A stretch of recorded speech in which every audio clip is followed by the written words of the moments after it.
குறித்தும் என்ன செய்யாதீங்க, விசாரப்படாமல் ஆங்ஷியஸா இருக்காதீங்க. இன்னும் சொல்ல போனா அதனுடைய கிரேக்க அர்த்தம் ஸ்ட்ரெஸ் ஆகாதீங்க என்றார். ஆமென். ஸ்ட்ரெஸ்ன்னு ஒன்று வந்தாலே உடலெல்லாம் கெட்டு போயிருங்க. ஸ்ட்ரெஸ் நிறைய வந்தா ஸ்டமக் ப்ராப்ளம் வருங்க. ஸ்ட்ரெஸ் நிறைய இருந்தா ஹார்ட் ப்ராப்ளம் வருங்க.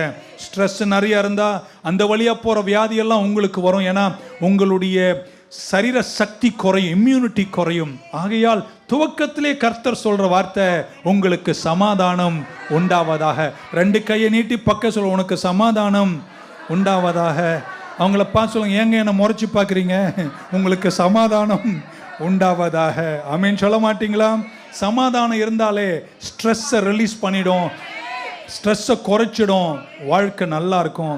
எடுத்த உடனே சொன்ன வார்த்தை, உங்களுக்கு சமாதானம் உண்டாவதாக. சிலர்லாம் வேண்டாத மாதிரி உட்காந்துருக்கு. இன்னொரு வாட்டி சொல்கிறேன், உங்களுக்கு சமாதானம் உண்டாவதாக.